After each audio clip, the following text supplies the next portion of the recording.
And the question should be, why am I having a hard time making the decision first? And the Right. answer is because of fear. If you're really committed, there's a way.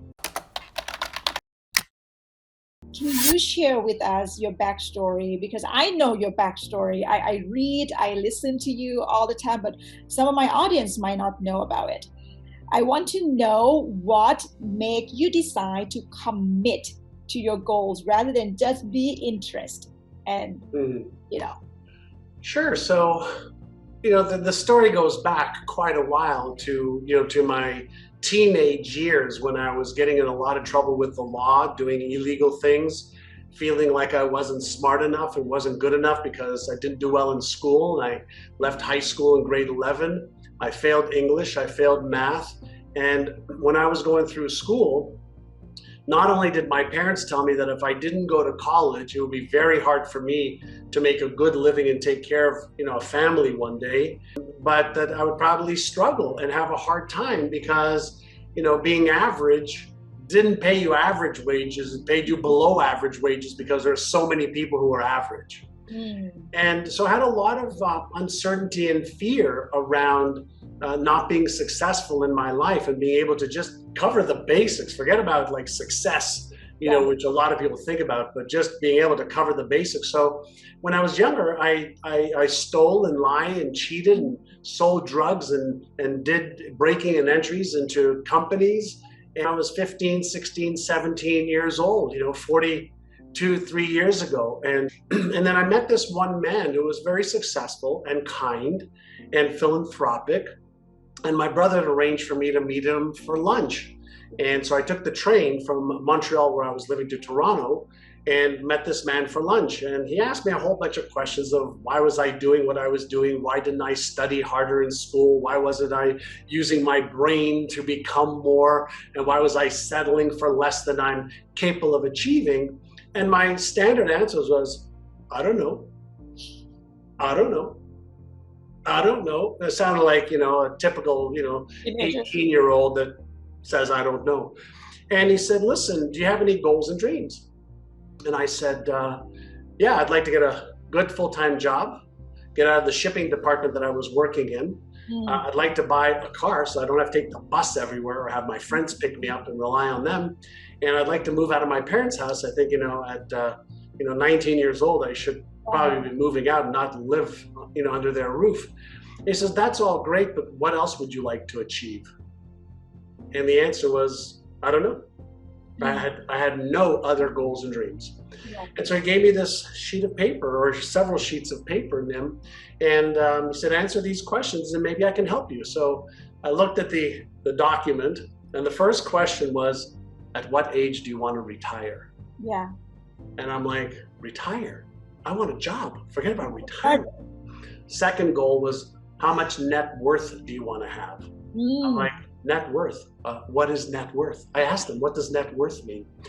What kind of lifestyle do you want to live? I didn't have a problem writing that down. I said, I want to live a first-class lifestyle. I want to travel the world. I want to live in a nice home. I want to have a nice car. I want to have Italian clothes and things mm, like that. So I wrote down all of this stuff. And I made most of it up out of my imagination. And he read it and he said, these are some pretty good goals and a good vision for a life that you would like to have. right. And he said, I'm going to ask you this one question that's going to determine whether you have it or not. Right. And the question was, are you interested in achieving these things, or are you committed? And I looked at him when he asked me the question. I was a little bewildered, like a puppy dog, moving its head around. I went, huh? What's the difference between interest and commitment? And he said to me, if you're interested, you'll keep doing what you're doing.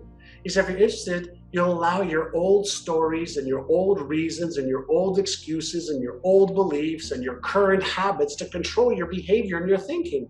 He says, but if you're committed, you will create a new identity to match this new destiny. He said, if you're committed, you will develop the beliefs of a person who can achieve these goals. If you're committed, you will let go of the stories, the reasons, the excuses, or the present circumstances that are keeping you stuck and holding you hostage.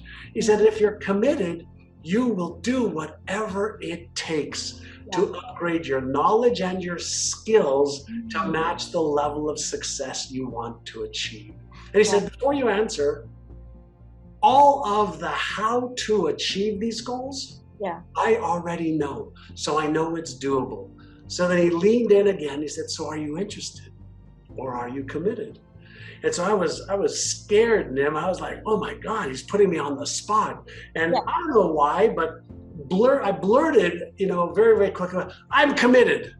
And so then he reached out his hand and he said, in that case, I will be your mentor. And I go, oh my God, that's great. What's a mentor? And I was like, Green, I had no personal development background at all. And he said, a mentor is somebody who will show you the path. A mentor is somebody who will show you what to do and what not to do and why, how to do it, when to do it. And a mentor will save you time, energy, and money to do the things that you should be doing and to stop doing the things you shouldn't be doing. And so I was like so excited. I said, oh, wow, that's great. I want a mentor. It was great because my father was a cab driver and really didn't mentor me on anything other than hard work. And this gentleman, his name was Mr. Brown, started to mentor me on being smarter. So Mr. Brown was your guru because gu is mean darkness and ru is the remover. Yeah. And so you found your guru. How can, and I'm going to go off the script a little bit, how can we found your Mr. Brown, your version of Mr. Brown, how can we find our guru? Well, there are a variety of different ways to find ways to remove the darkness. We can read. We can go to YouTube and watch videos. We can be on social media. We can join groups. We can be part of masterminds. We can hire a coach. We can go and work for somebody, who knows how to do what you want to learn how to do. And so the first part, though, is to become resourceful in the absence of resources. So I'll give you an example. Mr. Brown says, I'll be your mentor, your guru. And I said, awesome. And the next thing he said to me, he says, well, I need you to move from Montreal to Toronto. And I said, what? I don't know anybody in Toronto. I said, I don't have any money to get an apartment. I don't have a car. I don't have a job. He says, well, you don't need money, a car, an apartment, or a job. First, you need to make the decision. Then you figure out how to get all the rest. Yeah. I said, I know, but you don't understand. I left high school in grade 11. I have $60 in the bank. He says, that's okay. He says, make the decision, then you figure out how. So I said, well, maybe I could move in with my brother. My brother said, yeah, you can move in with me short term, sleep on the sofa, because it's only a one-bedroom apartment that I live in. And so I ended up moving to Toronto. And then right after that, at the same sentence, the same lunch that I had with him, he said, and I need you to enroll in the real estate school that costs $500 and it starts on April the 20th. And this was in 1980, just to give you an example. Oh, I was born. I said, you want me to go back to school? I left school at grade 11. I failed English, I failed math. I'm terrible at school. And I need $500. I only have $60 in the bank account. Right. I understand, but first you make the decision and then you figure out how. I said, Mr. Brown, I don't have any money. Like, I can't make the decision, to go into school. He says, oh, yes, you can. He says, many people think that you have to have the tools, the knowledge, the skills, the resources before you make the decision. And he said, John F. Kennedy made a decision to put a man safely on the moon and return him back to Earth before we even had the technology to be able to do that. He says, average people look at their current circumstances and their past, and they allow that to dictate what they do or don't do. He says highly successful people create a vision for what they want, and then they use their powerful brain to figure out how they can because they must. So I said, fine, I'll find the money. Well, my brother then said, well, I can lend you $100. My mother lent me some money. My sister lent me some money. 3 weeks later, I moved to Toronto, took the real estate course. 5 weeks later, I passed the real estate test because I studied every day and he showed me how to. And so in 5 weeks, I moved to another state. I found the money for a course I didn't have money for. I passed the test even though I thought I wasn't very smart. I became a licensed real estate agent, all because I made a commitment to doing it, even though I didn't know how, even though I didn't have the resources, the financial or non-financial resources. So one of the greatest lessons he shared with me is vision comes first, goals come second, strategies of how you're going to achieve them come third. John, I want to cry because this is so good. I mean, I feel it in my body, just like everywhere. Because you're not the only one who tell me to make the decision. But how many times we hear, mentor, expert, teacher, guru say, make the decision and then we'll figure it out later. Commit first, figure out later, right? And yet we, normal people still having a hard time making the decision. And the question should be, why am I having a hard time making the decision first? And Right. the answer is because of fear. So I fear that if I make the decision and I fail, then I'm a failure. I fear that if I make the decision and it doesn't work out, then I'm going to be disappointed. I fear that if I'm disappointed and maybe I disappoint you, then I'm going to be embarrassed or ashamed or ridiculed or judged, or worse yet, rejected. So it's not that I don't make the decision because I don't want to.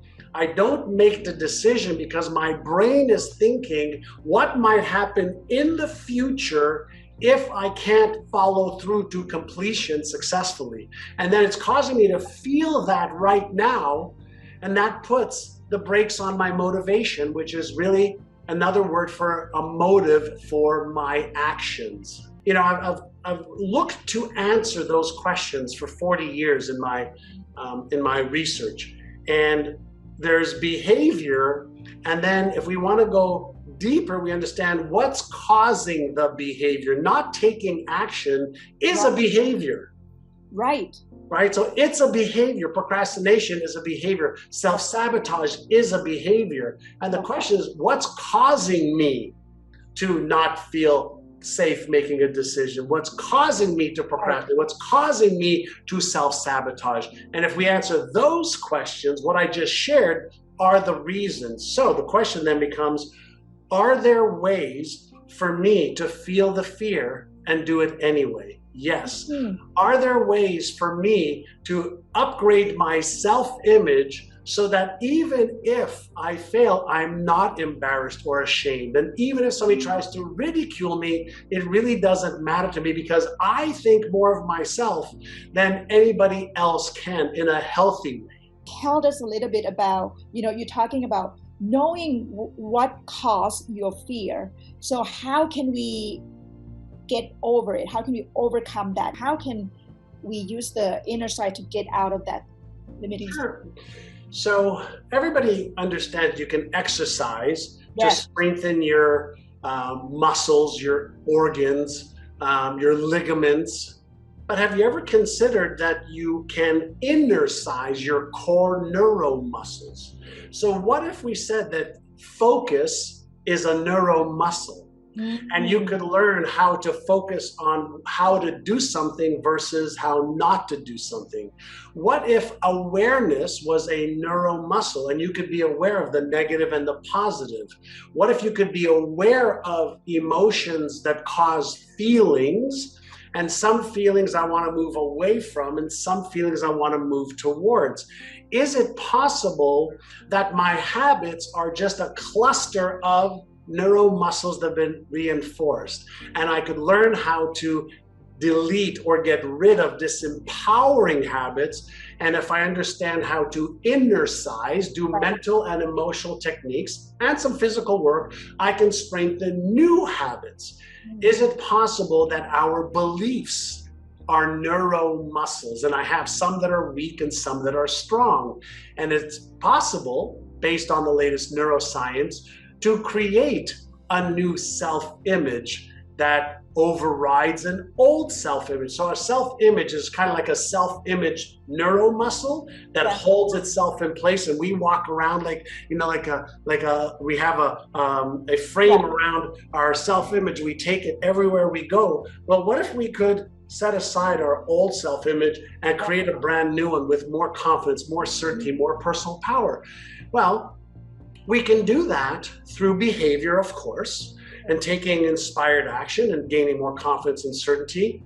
But we can also do that, for example, by visualizing ourselves taking action, by visualizing feeling the fear and doing it anyway. And one of the sentences that I love in the world of visualization is, in the human brain, visualization is simulation. And when we practice simulations that are new beliefs, new habits, new self-image, practice makes permanent. So if we understand how our brain, our neuromuscles are formed, what if we just said, okay, how do you build, let's say, a bicep muscle? Let's say it's weak. It's very, very weak. Well, let's say you just did this every day for 10 days and you just squeezed at the top. It would get stronger, right? Well, what if I took a 1 pound weight the next week and I did this? It would get stronger, right? And what if I did 3 pounds, then 5 pounds, then 10 pounds? It might take me 90 days, but if I can only do my arm right now, and 90 days worth of practicing made my bicep stronger, what if I did 90 days of practicing in here? So good. Now, I can practice in here and I could do this. And all the research shows that whatever we practice, we make permanent, and whatever is permanent that we reinforce becomes fixed. So maybe we have some beliefs that are fixed that we just need to replace. Maybe we have some habits that are disempowering us. We just need to replace them. Maybe we have a self-image challenge that is just not healthy, and we just need to replace our self-image because we weren't born with any fears. We weren't born with any beliefs. We weren't born with a self-image. We weren't born with any of the things that are holding us back. So inner size is really about how to use mental and emotional techniques that you back up with taking action a little bit at a time, that over 30, 60, 90, 180 days a year, you strengthen it and you have more confidence, more certainty, more personal power. So now your self-image, self-worth, and your identity matches the destiny you want. See, I also interview a lot of people about how to become a self-made millionaire, including Brian Tracy. And he said, in order to achieve something, you need to become it. And what you mentioned about inner side is right, really becoming it. And I love your story about your vision board for your dream house. And then you open the box and with your son, right? And then like you saw that picture. Can you tell us a little bit about that? Sure. So whenever I want to create anything, whether it's my physical body, a home, a car, a trip, there's a big part of our brain called the occipital lobe, back of our brain. Even when light comes in through our eyes, right, cells in the back of our brain activate and an image pops up in our brain. And that image that pops up into our brain is connected to the motivational center and the thinking center part of our brain. So if a negative image pops up, we reduce our motivation and we don't take action. And then we reinforce that pattern. But let's say I have an image of something that I really want, something that inspires me, then as soon as I pop up that image in my brain, I actually release dopamine, the reward neurochemical in my brain that actually creates motivation, that's actually tied to what I call as the Einstein part of the brain that can actually help you figure out how to achieve that thing. And so I create images of what is it that I want to create for health, wealth, relationships, career, business, charity, fun, and experiences, so that I can activate the reward circuits in my brain, the motivational circuits in my brain, the thinking centers in my brain to help me figure out how to achieve it. But the other purpose of a vision board is to give your brain the instruction of, this is the stuff that's important to me that I want to create, do, be, have, or give. Right. So, we all have, 50,000 thoughts a day.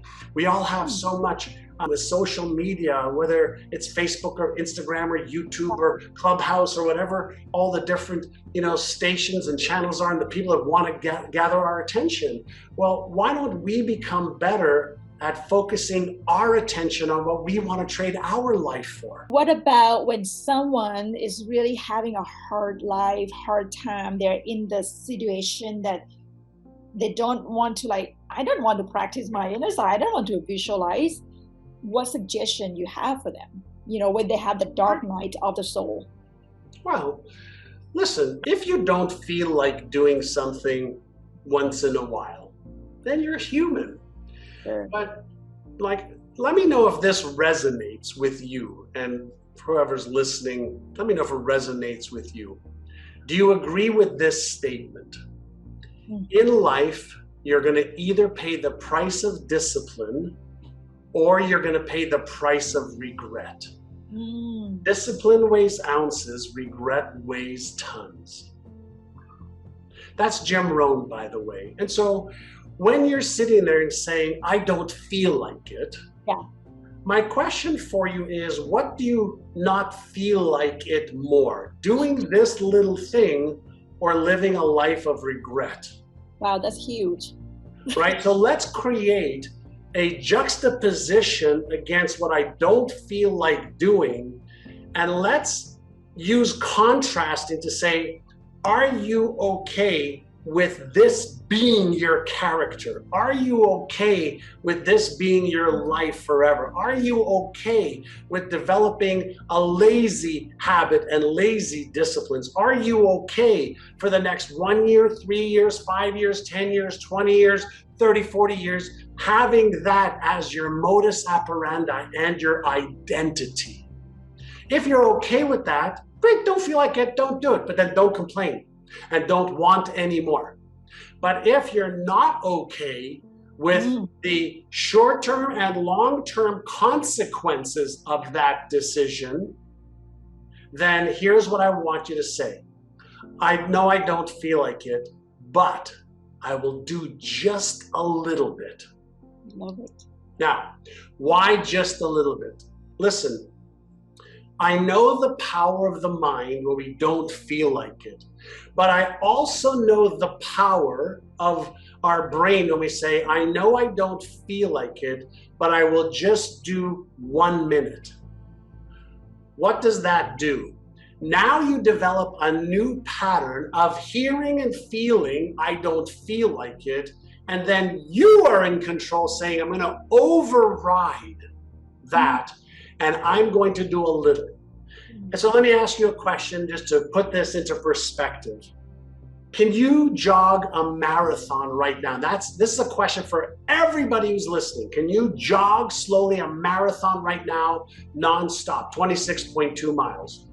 Most people say, no, I can't jog 26.2 miles. But let me just prove something to you. Let's say we made, I'm gonna continue where we started. Let's say we made a commitment today. You're out of shape, you're lazy, you don't feel like it, you can't run a marathon, you don't know what to do, you don't know how to train, you don't know what to eat, you don't know how much to rest, you don't know what help you need. But let's say we committed that 1 year from now, we're gonna jog a marathon together, slowly and safely.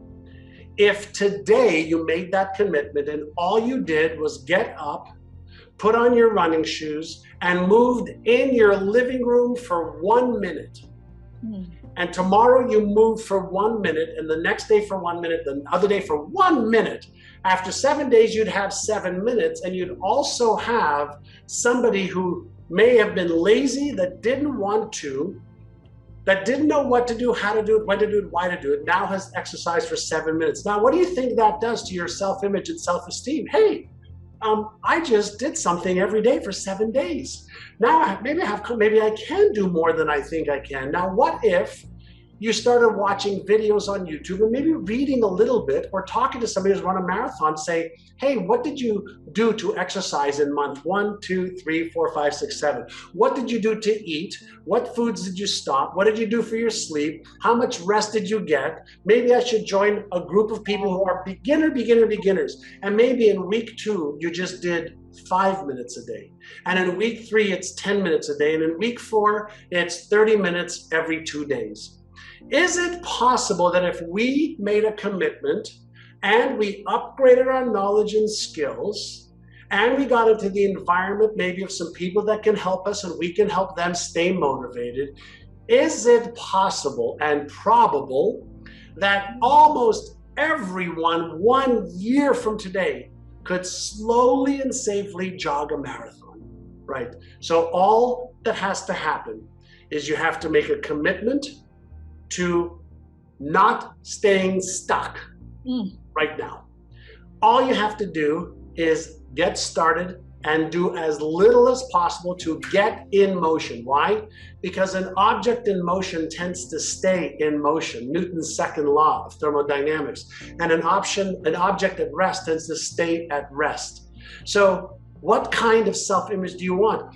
What kind of self-discipline do you want? What do you want to believe about yourself? That you're lazy and undisciplined? Or that you can make a commitment and take even a little inspired action every day? Which one do you think will help you achieve your goals? Which one do you think will keep you stuck? John, I feel like you really like opening up the map, and breaking it down into the micro task that just do this little by little a day. If you think of the whole marathon is going to be super hard. Wow, like really breaking it down. Thank you so much. You really opened our eyes. I wish we have this teaching at elementary school. Yeah, I wish too. So what you would like to tell your, 18 years old self when you, have lunch with Mr. Brown? Like now, if you can go back and tell your 18 years old, what would you like to tell him? You don't need to be so afraid of making mistakes. You don't need to be so afraid of looking dumb. You don't need to be so afraid of not having the knowledge or the skills. There are ways, there are teachers, there are books, there are coaches, there's more information available for free today, okay, than at any time in the history of our species. If you're really committed, there's a way. People will help you. But if you're not committed, you'll never find a way, and nobody can help you because you're not prepared to help yourself. Thank you so much, John. Well, my last question is, what is the new exciting project that you're working on right now, and how can we reach out to you? Thank you. So for anybody who wants to dive a little bit deeper into this, pick up my book, Inner Size, The New Science to Unlock Your Brain's Hidden Power. It comes with 9 brain training audios that I give away for free that are worth like $200. And the book's like $14, $15 on Amazon. And so that's number one. If you want to learn how to train your brain better, go to the Brainathon, which is brainathon123.com, brainathon123.com. And maybe Nim, you can put a link in there. And I'm all over social media, so people could follow my work. And I'll just leave everybody with this one thought.